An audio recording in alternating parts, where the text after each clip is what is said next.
Hello students, welcome to my channel Ultimate Pornogar. Today I am going to teach you about conditional sentences. Conditional sentences বিষয়ে আজি আমি শিকিম। বলা আমি ভিডিওটো স্টার্ট কৰো। Conditional sentence যিবিলাক সেন্টেন্সৰ কি হয় শৰ্ত থাকে, যিবিলাক সেন্টেন্সৰ শৰ্ত থাকে সেইবিলাকে হয় কন্ডিশনাল সেন্টেন্স। এইবিলাক সেন্টেন্স ইফেৰে আৰম্ভ হয়। মনত ৰাখিবা ইফেৰে আৰম্ভ হোৱা সেন্টেন্স বিলাকেই হল কন্ডিশনাল সেন্টেন্স। ই তিনি প্ৰকাৰৰ কন্ডিশনাল সেন্টেন্স বিলাক কেই প্ৰকাৰৰ তিনি প্ৰকাৰৰ। এটো মনত ৰাখিবা, ইট ইজ ভেৰি ইম্পৰ্টেন্ট। এটা এটা অতি লাগতিয়াল কথা জানিবলগীয়া কথা, কাৰণ ইয়াৰ পৰা আমাৰ কাৰেক্ট টেন্স কৰিবলৈ আহে কন্ডিশনাল সেন্টেন্সৰ ওপৰত, লগতে ট্ৰান্সলেচনো আহে ইয়াৰে। আমি গম পালো ইফেৰে আৰম্ভ হয় আৰু কন্ডিশনাল সেন্টেন্স কেই প্ৰকাৰৰ তিনি প্ৰকাৰৰ। এতিয়া আমি শিকিম কন্ডিশনাল সেন্টেন্সৰ নিয়মবিলাক। কন্ডিশনাল সেন্টেন্স আমি কেনেকৈ চিনি পাম? প্ৰথম কথা, এই সেন্টেন্সৰ দুটা ক্লজ থাকে, এটা হল ডিপেন্ডেন্ট ক্লজ আৰু আনটো হল মেইন ক্লজ। এইটো প্ৰথমতে হল ক্লজ 1 যেটোত কন্ডিশন থাকিব, আৰু ক্লজ 2 আমি চিনি কেনেকৈ পাম চাবা। Clause 1 to present indefinite tense ho aro clause 2 thobo future indefinite। ইয়াত চাবা জেনে দিলে বুজি পাবা। if he come I shall go,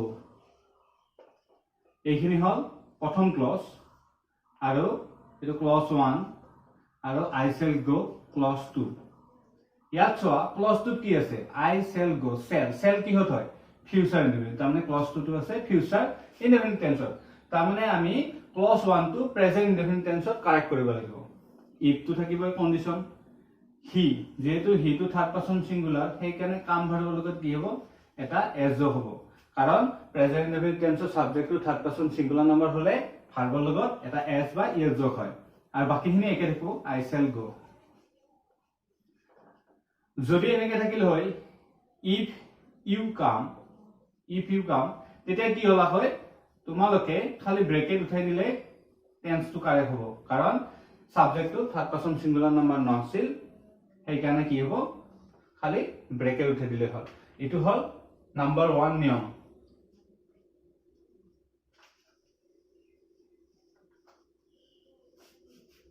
এইবাৰ আমি নাম্বাৰ 2 যাম। ক্লজ 1 কি হ'ব past indefinite tense, আৰু ক্লজ 2 হ'ব could, would, should।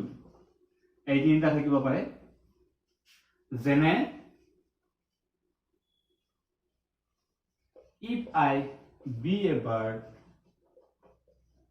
I could fly।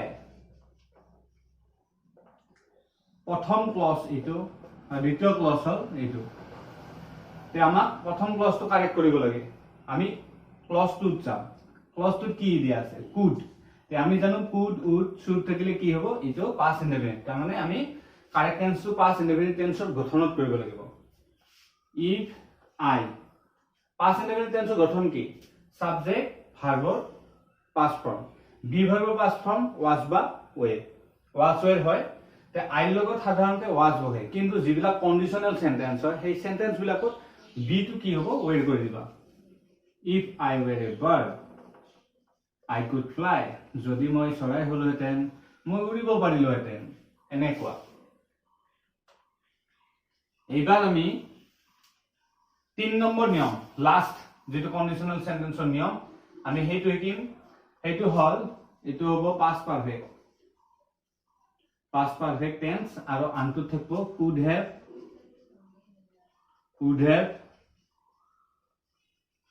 আৰু should have, তাৰমানে ইয়াত have আহিব। উদাহৰণ দি দিছো এটা, যেনে if I know your arrival I could have met you।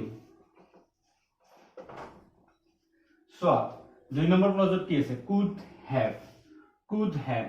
তেতিয়া কি হ'ব ক্লজ 1 টো কি হ'ব পাষ্ট পাৰফেক্ট টেন্সত হ'ব তাৰমানে পাষ্ট পাৰফেক্ট টেন্সত আমি কাৰেক্ট কৰিব লাগিব পাষ্ট পাৰফেক্ট টেন্সৰ গঠন কি আছিল subject head ভাৰ্বৰ past participle subject হল আই তাৰ পাছত লাগিব হেড নো ভাৰ্বৰ পাষ্ট পাৰ্টিসিপল নো নিউ নন আৰু বাকিখিনি কি থাকিব your arrival এনেকে বাকিখিনি একে থাকিব এখিনি মই নেলেখো আশা কৰিছো তোমালোকে বুজি পাইছা কন্ডিশনাল সেন্টেন্স আশা কৰিছো তোমালোকে বুজি পাইছা এই তিনটা সেন্টেন্স হয় তিনটা সেন্টেন্স যাতে তোমালোকে মনত থাকে হেতু ধ্যান ৰাখিবা ইয়াৰে ভিতৰত কাৰেক্ট টেন্স আহিবই লগতে তোমালোকৰ ট্ৰান্সলেচনো আহিব পাৰে ট্ৰান্সলেচনো আহে মোস্ট ইম্পৰ্টেন্ট তোমালোকে ভালদৰে পঢ়িবা আজিলৈ ইমানেই